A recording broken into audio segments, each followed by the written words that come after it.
Bible समझना बहुत आसान है। पढ़ो और अपनी बुद्धि से कुछ ना कुछ कैच कर ही लेंगे आप। लेकिन परमेश्वर के दिल को समझना तब तक नहीं हो सकता जब तक खुद परमेश्वर आपको पवित्र आत्मा के द्वारा न बताए। मैं इन दिनों में थोड़ा थोड़ा अब परमेश्वर के दिल को समझ पाता हूं कि वो क्या चाहता है, ज्यादा नहीं। पौलुस कहता है ना, मैं तुम्हारे लिए प्रार्थना करता हूं कि परमेश्वर की इच्छा का ज्ञान तुम्हें मिले। It means he pray you may receive the knowledge of the will of God. तुम्हें परमेश्वर के दिल में क्या चल रहा है वो पता चल पाए। आप जानते हो, परमेश्वर को एक चीज बहुत पसंद है जो मैंने उसके दिल में देखी है। एक दिन एक सेंचुरियन, हिंदी में सूबेदार, एक सूबेदार यीशु से मिलता है। और यीशु को एक्चुअली इसी ने न्योता भेजा था कि वो आए क्योंकि उसके घर में कोई बीमार है। लेकिन जब यीशु उसके घर के बाहर खड़े थे तब उसने प्रभु को कहा, प्रभु तू अंदर मत आ क्योंकि मैं डिजर्व नहीं करता, मैं योग्य नहीं हूं कि आप अंदर आइए। जब यीशु ने देखा कि इस बंदे ने मुझे रोक दिया और उसके बाद वो कहता है तू एक काम कर, तू यहां से कुछ कह, वो वचन अंदर भी काम करेगा। जब यीशु ने देखा कि इस बंदे ने ये बात कही, तब यीशु उन लोगों को जो उसके पीछे आ रहे थे, ये वही लोग थे जो इजराइल कहलाते थे, वो उनको कहता है, सुनो मैं तुम्हारे बीच में आया हूं पर मुझे तुम्हारे बीच में भी ऐसा विश्वास नहीं मिला। मैंने ऐसा विश्वास इजराइल में भी नहीं देखा। आप जानते हो यीशु ने क्यों उन्हें ऐसा कहा कि मैंने ऐसा फेथ तुम में नहीं देखा? जानते हो इस चीज में, इस बंदे में क्या था? इस बंदे ने यीशु की पर्सनैलिटी से ज्यादा यीशु की कही हुई बात को वैल्यू दी। उसने कहा तू बता, भले चलेगा लेकिन तू कुछ कह दे।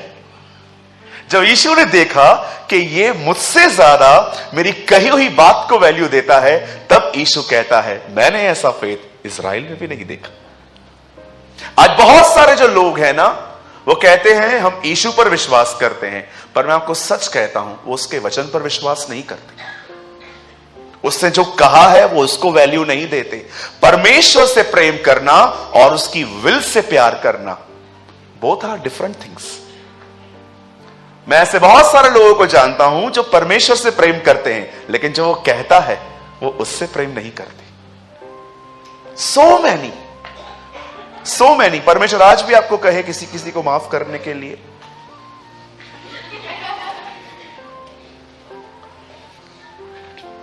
तू रह के देख इसके साथ, देखो पता चलेगा। मैं एक दिन प्रचार कर रहा था कि माफ करो। एक आंटी मीटिंग के बाद मेरे सामने फट पड़ी। मीटिंग के बाद मुझे बोलती है क्या बोल रहा था? मैंने कहा आंटी मैं बोल रहा था हर एक को माफ करो। माफ करूं? गर्दन नहीं तोड़ूं मैं इसकी? मैंने बोला हुआ क्या, इतने भरे पड़े हो आप? तू रह के दिखा एक दिन इस आदमी के साथ। मैंने कहा ठीक है जाओ, नहीं माफ करो जाओ, इधर से जाओ। We love God, but hate His will, है ना? मैं आपको सच कहता हूं, मैं आज वर्ड को स्टार्ट करने से पहले मैं ये सारी बातें आपको इसलिए बता रहा हूं ताकि आज आप वचन का आदर करें। आमीन।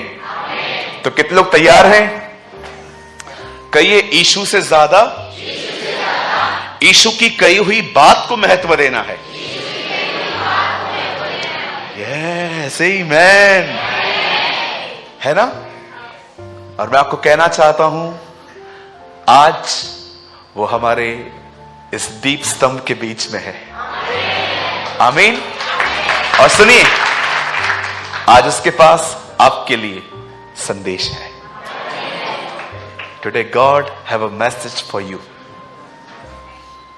वो आज हमारी लैंप स्टैंड के बीच में है। मैंने आज प्रेयर की, आज मैं रेवलेशन पढ़ रहा था, पहला अध्याय लिखा था, यह वही है जो दीप स्तंभ के बीच में है और उसके मुंह से 2 धारी तलवार निकलती है। मैंने प्रभु से कहा आज हमारे बीच में, इस दीप स्तंभ के बीच में आना और एक संदेश लेके आना खुदा। आमीन। आप तैयार हैं? ओके, मैं चाहता हूं आप सब मेरे साथ खोलें प्रकाशित वाक्य।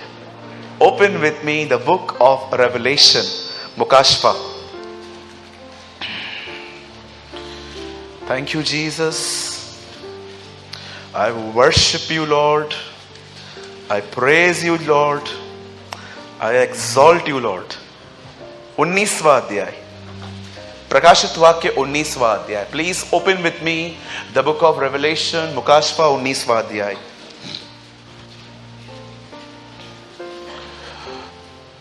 हाँ, कहिए मेरे पीछे, जब भी चर्च आना है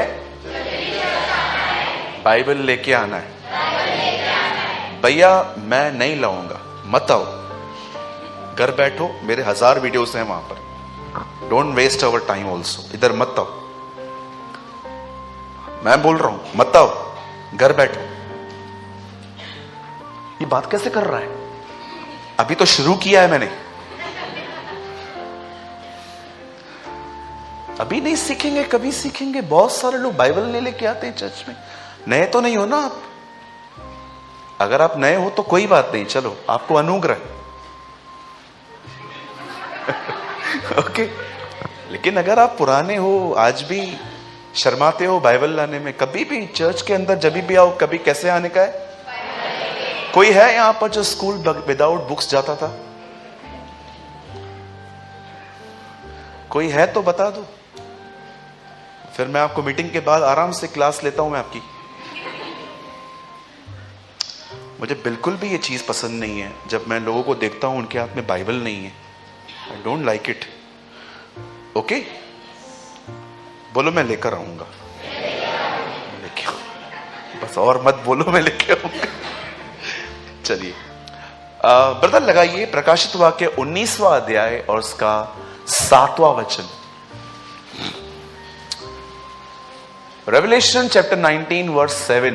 आओ हम आनंदित और मगन हों और उसकी स्तुति करें, क्योंकि मेमने का विवाह आ पहुंचा है और उसकी दुल्हन ने अपने आप को तैयार कर लिया है। आइए इस वचन के लिए ताली बजाएं। वाह, व्हाट अ वर्ड!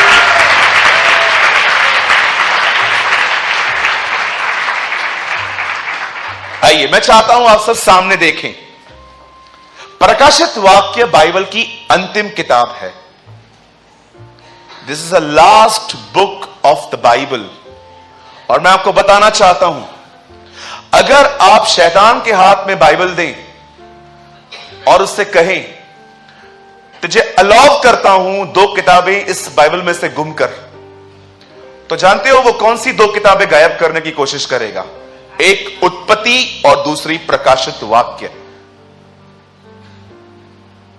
नफरत है उसको इस किताब से।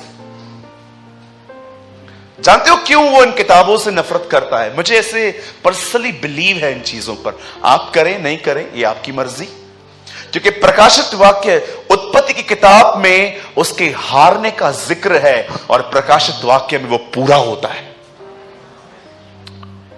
जब खुदा अदने बाग में आता है तो वो कहता है सुन, एक स्त्री आएगी, उसमें से बीज आएगा, वो तुझे कुचलेगा। और कलाम कहता है प्रकाशित वाक्य में कि मेमना जीता। आमीन। अब देखिए यहां पर क्या लिखा है, आओ हम आनंदित और मगन हो और उसकी स्तुति करें, क्योंकि मेमने का विवाह आ पहुंचा है और उसकी दुल्हन ने अपने आप को तैयार कर लिया है। सब यहां देखिए कैसे तैयार किया है, कैसे तैयार किया है। 8 में लिखा है, ब्रदर 8 लगाइए, यहां देखिए सब। उसको शुद्ध और चमकदार महीन मलमल पहनने को दिया गया है, क्योंकि उसी महीन मलमल का अर्थ पवित्र लोगों के, यहां धार्मिक है लेकिन एक में लिखा है धर्म के काम है। आप पे धर्म के काम होगा। सुनिए, आप जानते हो, आपके कपड़े बहुत कुछ रिप्रेजेंट करते हैं। कभी कभी आप देखिए, मैं तो नॉर्मल रहता हूं, लेकिन कभी कभी आप देखिए कुछ लोग होते हैं, आप उनके कपड़ों से पहचान लोगे कि वो किधर जा रहे हैं। देखे आपने? कभी कभी हम कुछ लोगों को ऐसे देखते हैं, ऐसे कपड़े पहनेंगे भड़कीले भड़कीले, पीली शर्ट, काली पैंट, टैक्सी की तरह लगते हैं ना दूर से ही, और टैक्सी किधर जा रहा है। या कभी कभी आप देखिए कभी कभी आप देखिए, अगर गंदे कपड़े पहन के एक अमीर भी किसी ऑफिस में चला जाए तो उसको इज्जत नहीं मिलती। देखा है आपने? और हां, इस गलतफहमी में मत रहना, क्योंकि ऐसे भी बहुत हैं जो अच्छे कपड़ों में हैं, जेबें खाली हैं, ऐसे भी होते हैं। कपड़े बहुत कुछ प्रेजेंट करते हैं। बाइबल बताती है, अगर तुम्हारे बीच में कोई अच्छे वस्त्र पहन के आता है तो तुम उसे कहते हो वहां बैठ, लेकिन जो गंदे कपड़े पहन के आता है उसे कहते हो नीचे बैठ। बाइबल कहती है हां, वस्त्र भी इज्जत ले आते हैं।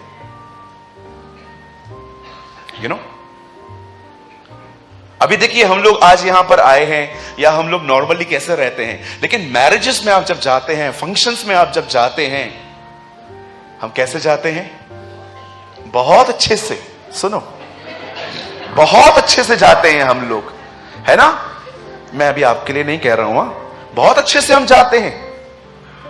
कपड़े अच्छे ना भी हो तो लॉन्ड्री से मांग के आएंगे कि 12 बजे तक दे दे, वापस कर देंगे हम तुझे। कपड़े रिप्रेजेंट करते हैं बहुत कुछ। ऐसे बहुत सारे लोग हैं जो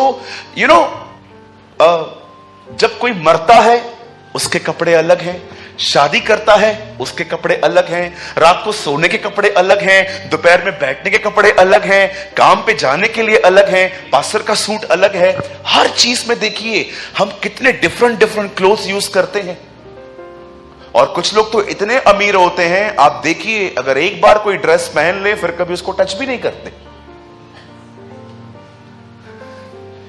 एक बार मैं ये बात बता रहा था तो किसी ने मुझे कहा, वो कौन है, मुझे बता दो, मैं बोल दूंगा उसको कि मुझे दे दो।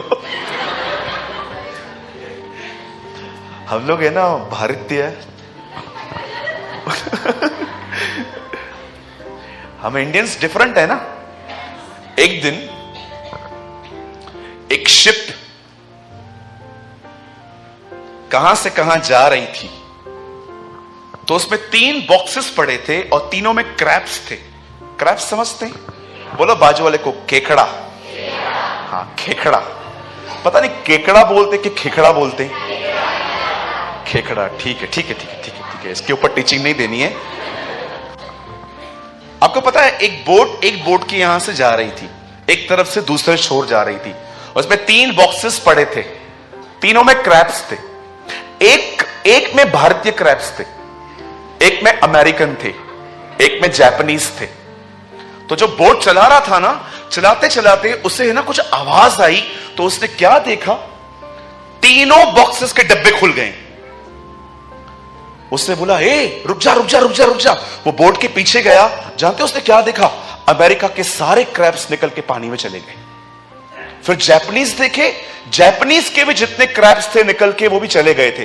पर आपको पता है, भारतीय खेकड़ा कोई भी नहीं निकला, वो सब उधर ही बैठे थे। उसने बोला, यार ये कैसे? सारे केकड़े भाग गए, भारतीय केकड़ा वहीं बैठा था। और जब उसने नीचे देखा तो उसे एक अजीब बात देखी, एक केकड़ा चढ़ रहा था, दूसरा उसे उतार रहा था, फिर दूसरा चढ़ रहा था, तीसरा उसे उतार रहा था। कोई नहीं पहुंच पाया। न हम तुझे पहुंचने देंगे, न हम खुद पहुंचेंगे। This is our dirty mentality. खेकड़ो क्यों हंस रहे हो? भैया ये किधर से लेके आते हो? किताब में पढ़ा था, याद आ गया। बोलिए, प्रभु मुझे ऐसा बना मैं सबको उठाऊं। यस, आमेन, आमेन। गिराओ मत किसी को, किसी की भी इमेज के बारे में मत बोलो। जब आप किसी के लिए इमेज के लिए बात करते हो ना, आप बताते हो, आप उसको खींचते हो। याद रखिए, उठाइए हर एक को। प्रभु यीशु मसीह ने पतरस से कहा, सुन, जब तू वापस लौटे तब अपने भाइयों को ताकत देना, उन्हें उत्साहित करना। पतरस ने यही किया। डिफरेंट ओकेशंस पे डिफरेंट क्लोथ्स यूज किए जाते हैं। शादी के लिए अलग, मरते समय हम किसी के पास जाते हैं, हम सफेद पहन लेते हैं। आप बहनों का तो पता ही नहीं है, एक का कपड़ा दूसरे से मैच नहीं होता, और हम लोग के पास 2 शर्ट जो ऊपर से है वही पहन के चले आते है ना। अब सुनिए, बाइबल बताती है दुल्हन ने अपने आप को कैसे तैयार किया है, क्योंकि उसने महीन मलमल पहना है। बोलिए मलमल। सुनिए, आज से बहुत साल पहले कलाम कहता है परमेश्वर ने आदम और हवा को बना के उन्हें एक जगह पे रखा जिसका नाम था भागे अदन की वाटिका। जब खुदा ने उनको वहां पर रखा तो परमेश्वर ने उन्हें कहा, तुम यहां पर जो भी तुम्हें दिखता है तुम सब खा सकते हो, लेकिन तुम एक के साथ कुछ मत करना, तुम उसे मत खाना। बाइबल बताती है ये सारी बातें शैतान ने सुनी थी, और सुनने के बाद कलाम कहता है शैतान जो है वो सांप के रूप में आया। बोलिए सांप के रूप में आया। अगर मैं आपको कभी भी कुछ कहता हूं ना बोलने के लिए, तो आप बोला करो, वो बहुत पॉइंट होती है उसमें। परमेश्वर का वचन कहता है सांप वहां पर आया, और जानते हो उसने किससे बात की? हवा से। बोलिए हवा से। आदम से क्यों नहीं?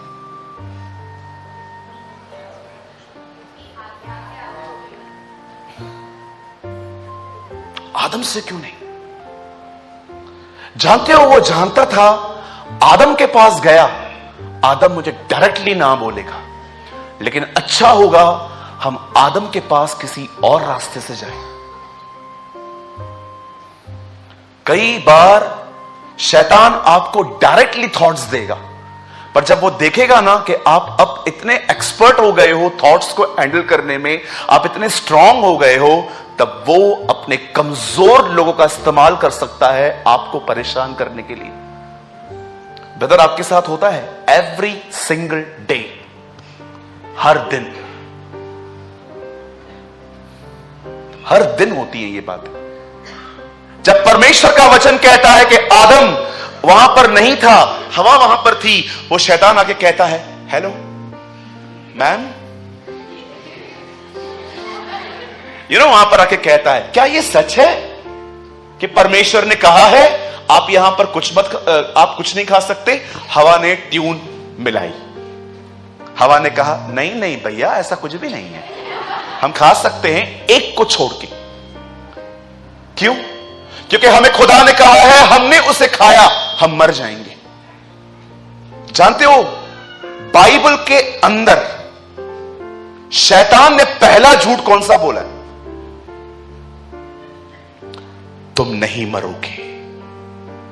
कितने लोग हैं मुझे बताइए, आज भी वो महसूस करते हैं, सेम लैंग्वेज यूज करता है वो आज, परमेश्वर दयालु है, चलता है।